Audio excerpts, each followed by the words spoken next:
Hi, I'm Renaud, the author of The Intergalactic Journey of a Manager, an anti-hero mindset for modern management. I'm here with Patrick, one of the main characters. Hi, Patrick, thanks for joining us. My pleasure. I mean, you're my creator, so it's the least I can do. Indeed. So, could you tell us a bit about yourself? What's your role in this book? Sure, I'm a manager, and without giving away too much, let's just say that I needed help with my team.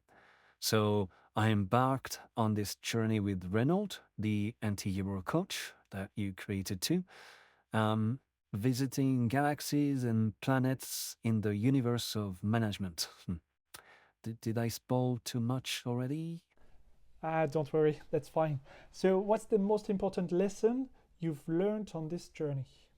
Well, I didn't even know this management universe existed in the first place. But I mean, without giving away the plot, I realized I don't have to follow what past leaders did to be a good manager. I realized that developing my own style based on my strength, my context, and my personality is the only way forward. Really, as the Mandalorian would say, this is the way. Right. So that's a reference to Star Wars. Is that right? Yep, I'm a geek. All right. So which planet did you find most exciting? Ah, that's easy. It's the planet assertiveness. Okay.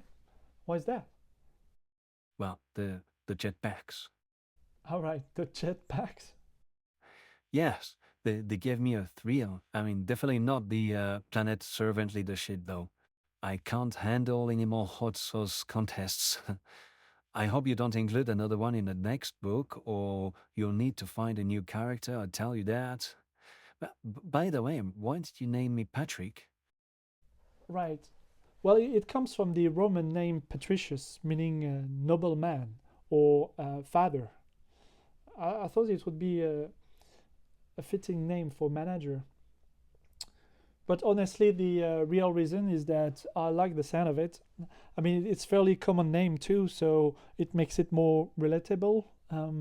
Plus, if I publish a French version, I won't need to change your name, right? So it works in both languages. And what about Renaud, the anti-hero coach? Okay, sorry, Patrick, I'm conducting this interview, remember? Sorry, yes, I'm just curious. No problem at all. So, if you had to do it all again, what would you do differently? Aside from skipping the hot sauce contest, Yes. honestly, nothing.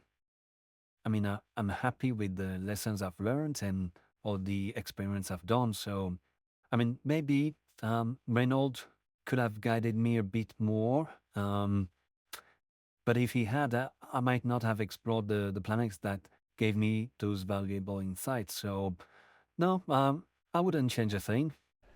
Good to know. I don't have to rewrite anything then. No, but if you keep writing new chapters to explore more of the universe, I'd be happy to continue the journey. It's never ending. Ah, why's that? Well, we evolve, our context changes, and there's always room for improvement. True. Let's see how this first book does, and I might take you up on that. I remember the first draft, you made me skip most of the planets, like I've not explored uh, most of them, I would say. You explained the concept, but in each chapter, in each for each planet, but you did not actually get me to explore it. Like you actually made me look like a coward. You're right. Um, I wanted to show managers that they don't need to visit every planet, just the one that resonates with them. But my beta readers, those that are reading my first draft and giving me feedback, they weren't necessarily happy with that approach. So I rewrote it with more like storytelling. It took away my holidays, but it's a much better book now. I guess I owe your beta readers for making my journey more exciting. Indeed, indeed. So back to my questions. Wait, before that, Yes, Patrick?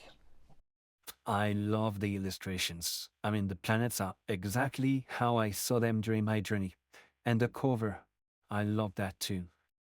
The fact that I don't have a face, I believe, allows readers to use their imagination. Yeah, yep, you're probably right.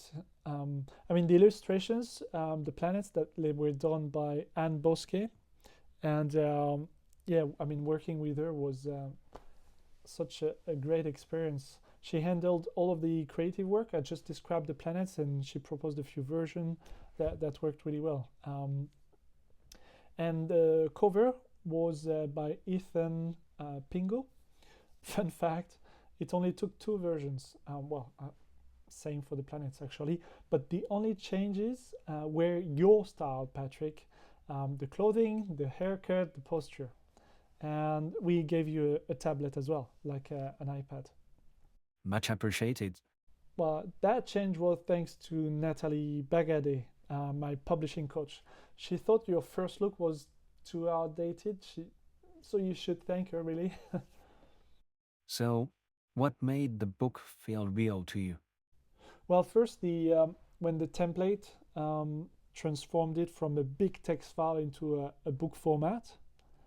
Um, Obviously, the cover, like it looks like it looks like a book. Then holding the first copy, like the first printed copy, that was very emotional. I've always been good at science, but literature, not my thing. I only started reading, maybe 5 years ago. Like intensively. Oh, sounds like I'm a miracle. Pretty much, you could say that. I like that. Looks like you had more questions than I did. Thanks again, Patrick. Well, anytime. And to those listening, if you have any questions for Patrick or other characters, feel free to reach out via our contact form on antiheromanagement.com or through our social media. Don't forget to enjoy the ride. This was Renaud Vandewalle signing off.